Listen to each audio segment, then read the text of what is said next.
선지를 벌리는 거 5번째 시간입니다. 오늘 에스겔서를 통하여 하나님의 절대 주권에 대해서 또 1장과 9장을 통해서 네 생물과 파수꾼과 사명에 대해서 심판의 시작과 살육하는 기계와 먹거리가 찬 서기관에 대해서 교훈을 해보도록 하겠습니다. 에스겔은 하나님이 강하게 하신다는 뜻인데요.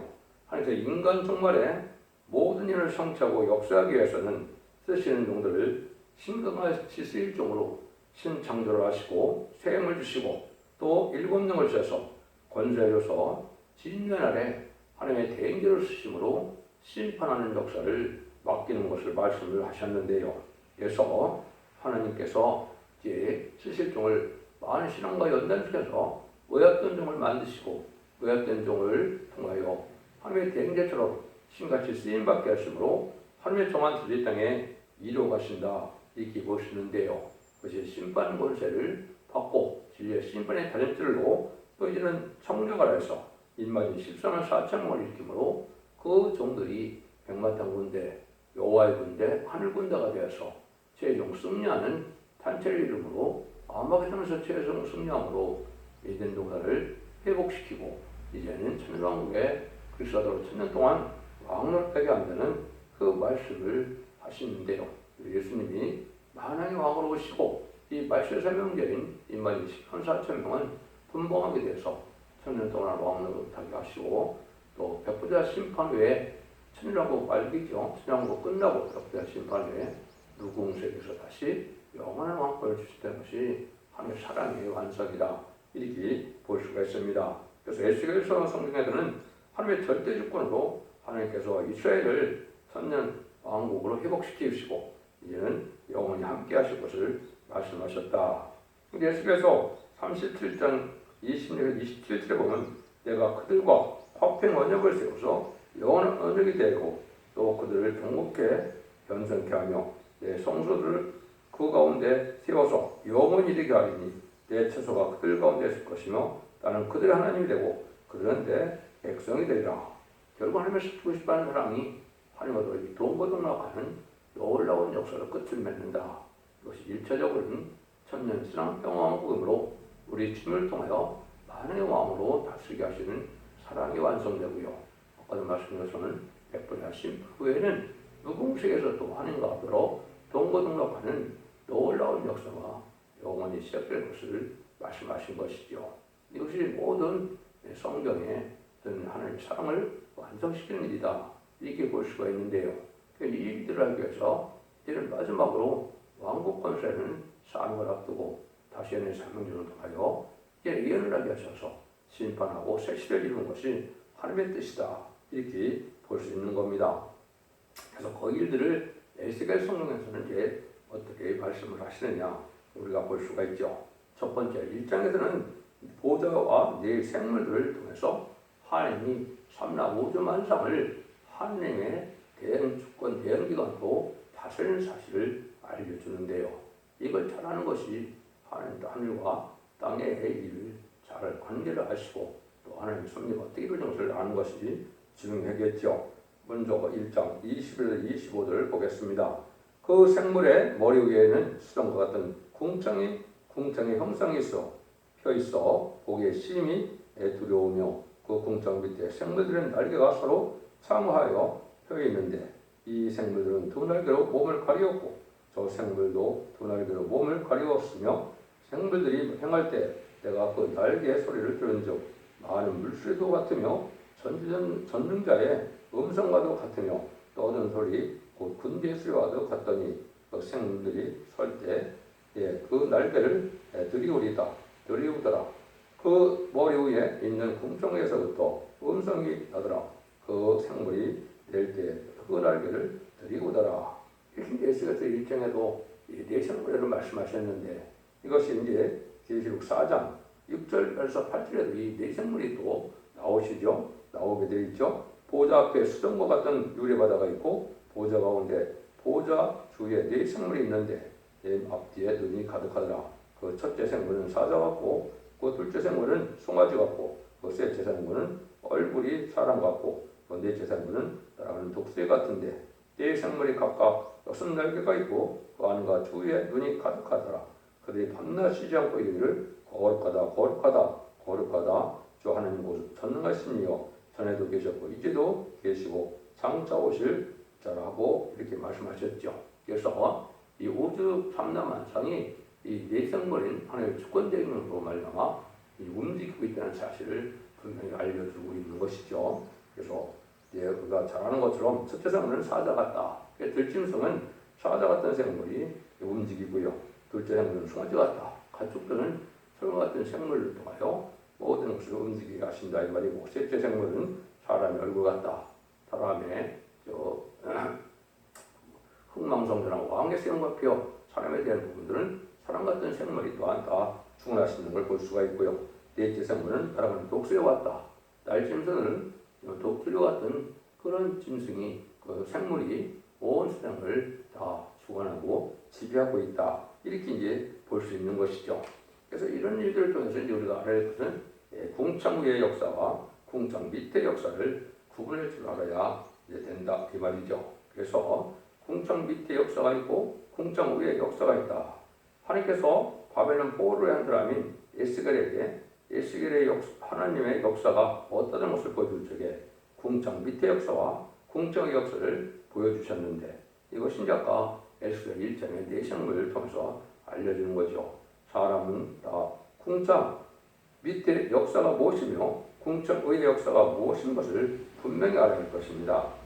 창세기 1장 6절에서 8절을 보면 물 가운데 궁창이 있어 물과 물로 나누게 하리라 하고, 하나님의 궁창을 만드사 궁창 아래의 물과 궁창 위의 물을 나누게 하시매 그대로 된지라.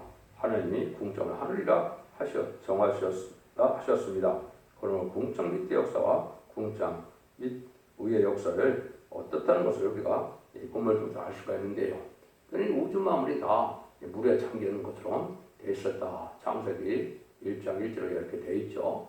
물을 나눠서 여기 집과 사는 땅이 있고, 이제는 공기층이 있고 우주층이 있고, 그 다음에는 물로 세계를 나눠서 물 세계 밖에 이제 하나님에 계신 묵은 세계가 있다. 이렇게 표현하시는 겁니다. 이것이 이제 하나님의 창조섭니다. 이렇게 볼 수 있는 것이죠.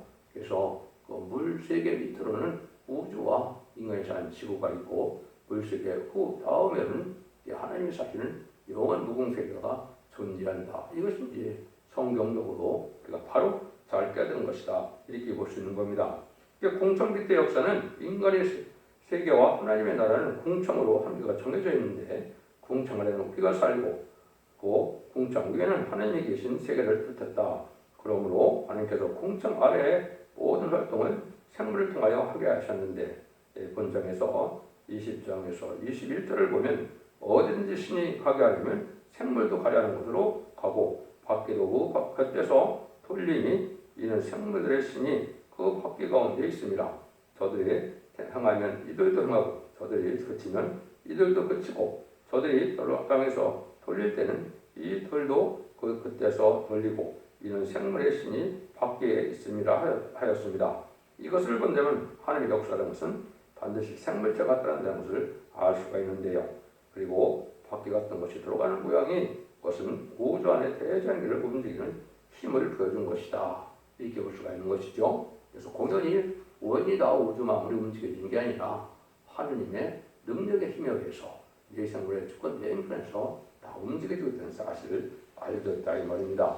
그러므로 우주 안에 생기가 있는 것은 생물체의 힘에 의하여 있다는 것을 알 수가 있고, 그 우주 안에 생기라는 것은 자연이 있는 것이 아니고 생물체의 힘이 바퀴같이 들어가는 그 역사에서 사람이나 동물이나 모든 생물이 존재할 수 있고 자연계가 움직이는 현실이다. 이걸 우리가 안다 이 말이죠. 이것은 요한계시록 4장의 내생물과 같은 일이다. 그래서 내생물을 통하여 이 우주 만물을 다 다스린다는 사실을 우리에게 알려주신 것이다. 그래서 이러한 생물체 활동이 있겠어 식물계나 동물계까지도 움직이는 힘으로 되어진다는 것입니다. 그래서 오늘라도 궁창 아래에 생물계 역사가 없어진다면 이 세계는 아무 활동이 있을 수가 없는 것입니다. 그래서 하나님의 말씀대로 이 세상이 움직여지는 사실을 이렇게 우리가 눈에 보듯이 설명을 한 거니까 이걸 잘 아셔야 된다 이 말이죠. 그래서 세상 우주 만물에서 일어난 일들이 하나님의 생물체의 역사에 의해서 움직이고 생명이 유지되고 관리되는 사실을 우리가 아는 것이 중요하다 이 말이죠. 그다음에 이제 그 다음에 26절, 28절에 보면 그 머리 위에 궁창 위에 보호자와 형상이 있는데 그 보호자 모양이 나무석 같고 그 보호자 형상 위에 한 형상이 있어 사람의 모양 같더라. 내가 본즉 그 모양 허리 모양의 모양은 단새 같아서 그 속과 주위가 불 같고 그 허리 모양 이하도 불 같아서 사면으로 광채가 나며 그 사면 광채의 모양은 비 오는 날 구름에 있는 무지개 같더니 이는 여호와의 영광의 형상의 모양이라.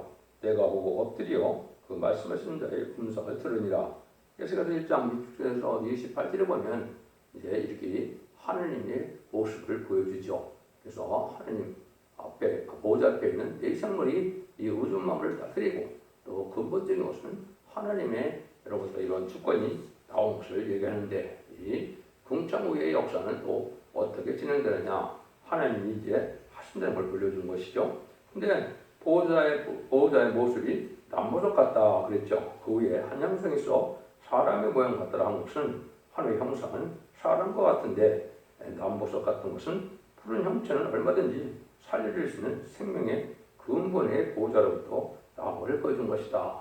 하나님께서는 사람 자체가 생명을 주시는 것이기 때문에 생명의 역사를 뜻했다 이렇게 볼 수 있는 것이죠. 그래서 하나님만이 가지고 있는 생명을 모든 생물과 인간들에게 주기를 원하시는 하나님의 역사가 거기에 있다.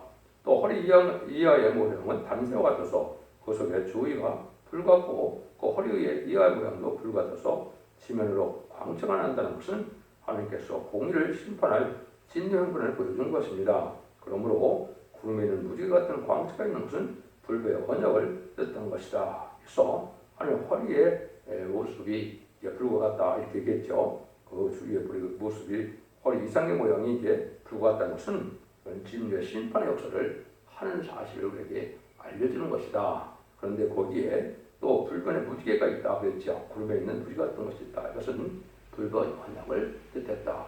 불변의 언약이라는 것은 예언서, 계시록 또 무엇든 성경 말씀에 기록된 대로 하나님이 역사하시고 그대로 예언된 대로 또 진행하셔서 하나님의 축복과 재앙과 이것을 다 나누게 된다는 사실을 알게 되는 것이다 이 말입니다. 그러니까 이 땅에 이루어지는 일들도 다 이렇게 하나님의 역사 안에서 움직이는 것을 우리가 알 수가 있다 이 말이죠. 여호와의 영광의 형상을 보여줬는데 얼마든지 살려주는 생명의 자체가 되시고 심판하시는 일은 공의의 자체가 되시며 불배 언약의 진리 가운데서 되시는 것을 보여준 것이다. 그래서 보호자의 역사는 영원한 생명의 역사로 진리의 심판의 불변의 약속의 말씀으로 움직여지는 것을 알 수가 있다. 그래서 계시록 4장에서도 보면 하나님이 어떻게 보여주었습니까? 홍보석과 녹보석으로 보여줬죠. 벽옥과 녹보석으로 보여주고 또 벽옥과 홍보석으로 보여주고 그 다음에는 녹보석의 무지개로 보여줬죠. 벽옥은 아까 같이 이제 푸른색을 대해서 살리는 역사고 홍보석은 심판의 역사를 뜻했고 녹보석은 무지개의 모습으로 언약의 말씀을 다 역사하는 말씀을 보여준 것이니까 똑같습니다. 그러니까 인간이 하나님의 품성을 하나님의 형상을 다 알 수가 없으니까 하나님의 인간들에게 알 수 있는 방법으로 알려준 것이 에스겔서 1장과 계시록 4장이다 이 말입니다. 그래서 하나님은 생명의 역사와 심판의 역사와 언약의 말씀들이 역사하시는 그런 분임을 우리에게 알려주는 일이다. 그래서 궁창의 활동과 궁창 아래의 활동을 우연히 되는 것이 아니라는 사실을 여러분이 아시는 것도 중요하다 이 말이죠. 그래서 하나님께서 다 부수불능하고 전능하신 힘으로 다스리는 사실을 우리에게 알려준 것이다. 그래서 하나님이 원하는 대로 뜻대로 행하는 하나님의 대행기관이 있어서 움직인다는 사실을 우리가 알 수가 있다. 이렇게 볼 수 있는 것이죠. 2장에서는 이제 선지자로 세우는 것을 보여주죠. 그가 내게 이르시되 인자 일어나라 내가 네게 말하리라 하시며 말씀하실 때 그것이 내게 임하사 나를 일으켜 세우시기로 내가 그 말씀하신 자의 소리를 듣니 내게 이르시되 내가 너를 이스라엘 자손 곧 패역한 백성 나를 배반하는 자에게 보내노라. 그들과 열조가 내게 범죄하여 오늘까지 일어났나니 이 자손은 얼굴이 뻔뻔하고 마음이 강팍한 자리라.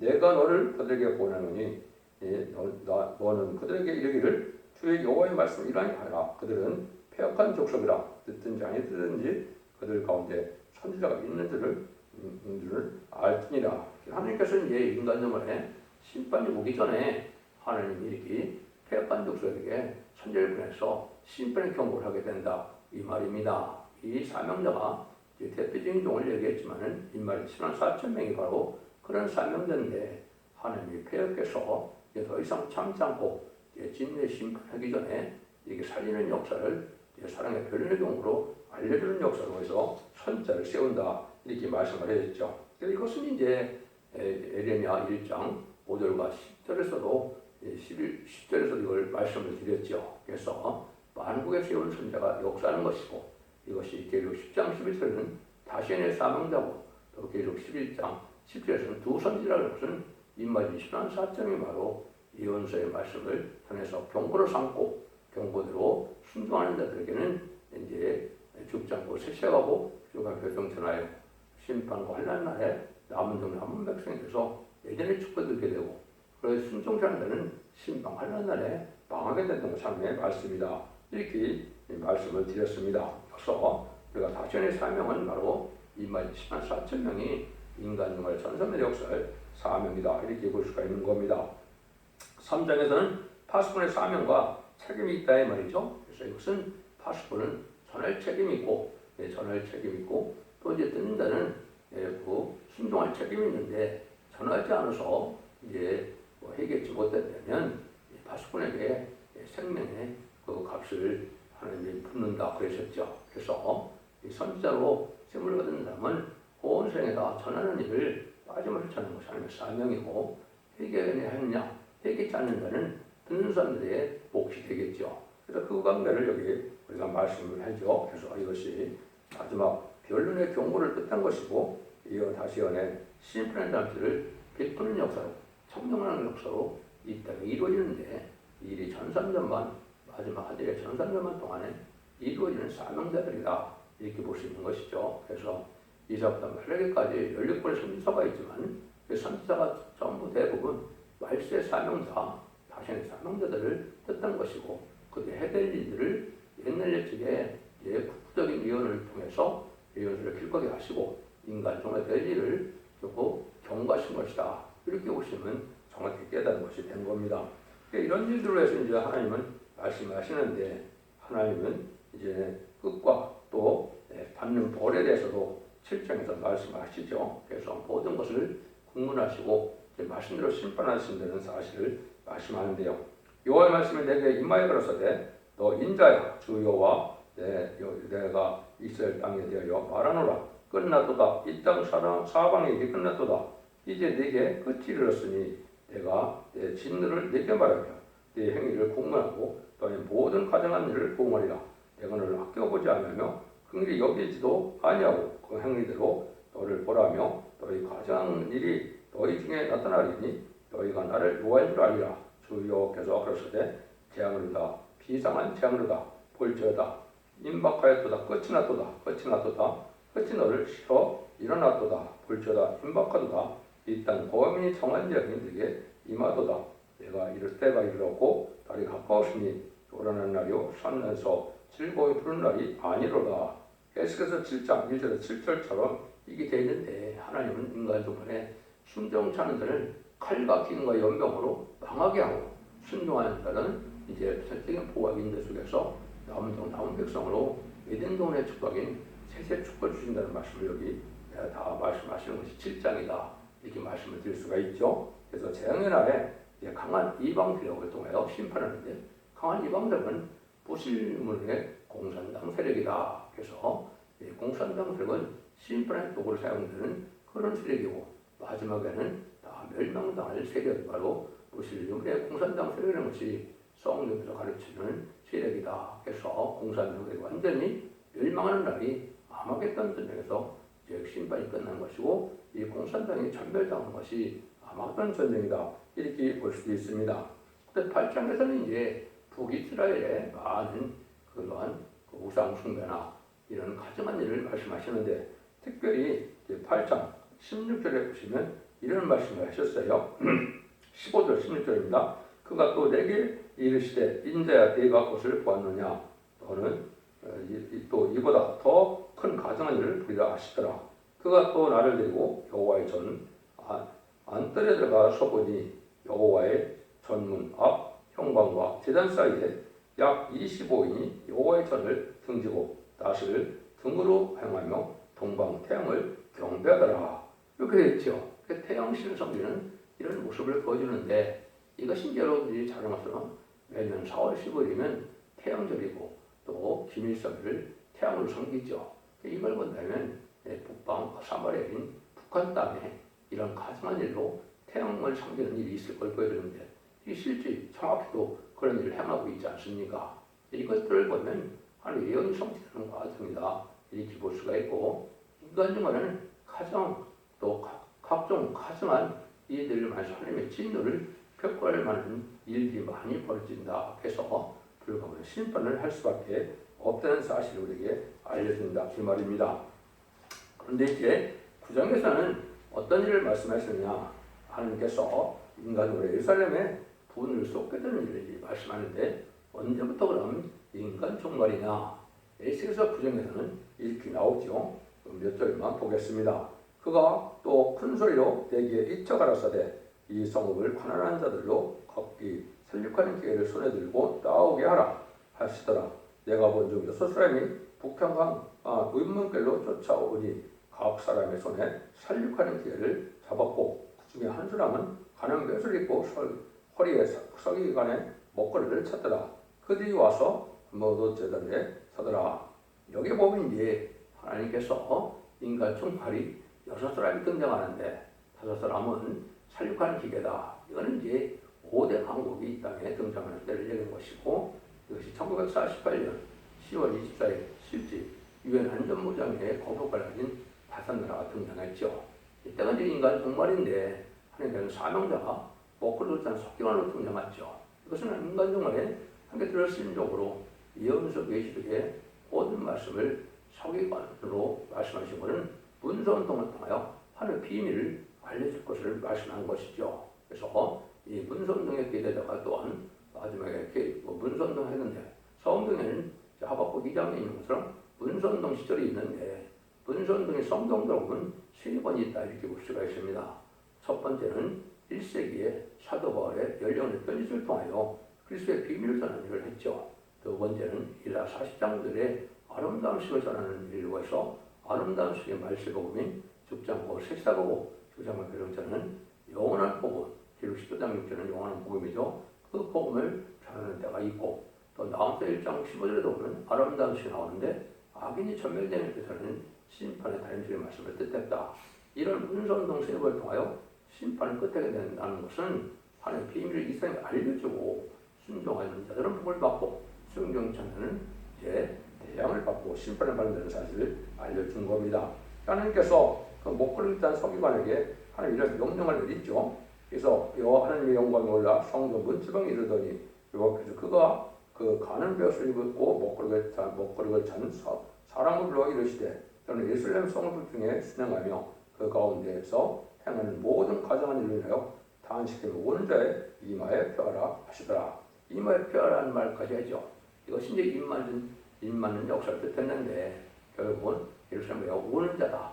예루살렘이 이제 모든 기독교계가 부패되고 속화돼서 제대로 영접할 수 없는 지형이 됐고 하나님의 노를 격발하는 제약에 빠진 걸 알으니까 많은 웃는 사람들이 이제 있죠. 그런 자들에게 이제 표를 한다. 입 맞는다 이 말이죠. 결국 7장 2절 4절은 하나님의 일을 하나님의 종들의 이마에 인치기까지다 그랬죠.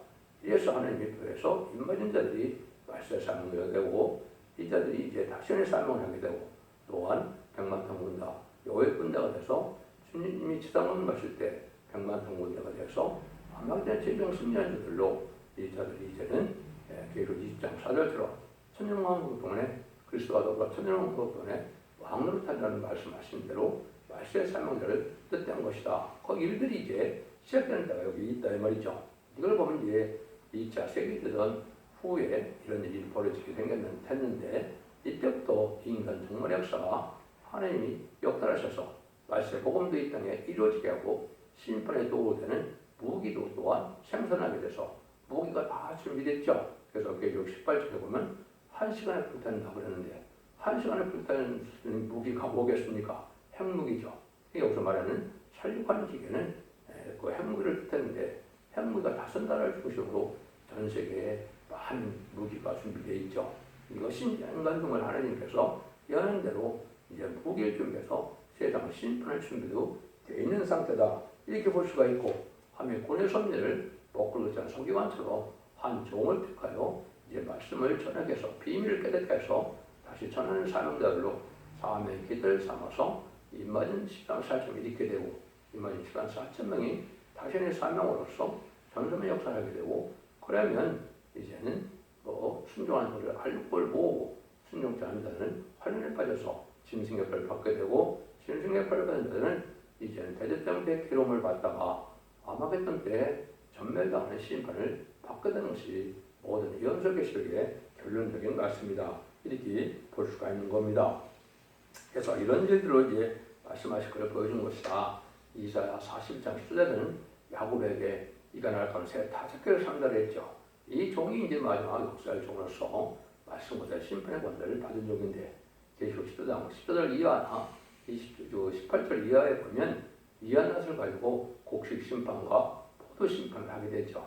곡식 심판은 예수를 믿는 이방인의 심판을 뜻했고 포도 심판은 들포도 기독교인 마음은 이러한 믿는 자의 심판을 뜻했는데 이런 심판을 할 종들이 나와서 세상을 심판하게 된다 이 말입니다. 그래서 여러분들이 이 지를 잘 분별해서 모든 예언서 계시고자 하는 첫 대계 변론의 역사에 지 앞에 순종함으로 이런 말씀을 읽고 듣고 지키는 자의 이제 복을 누림으로 원죄와 자본들의 혜를 받아서 이제는 영혼권의 구원으로 가족적인 구원으로 자손만대의 충분을 이루는 복된 종들과 성도들이 다 되시기를 예수님으로 간절히 축원드립니다. 아멘.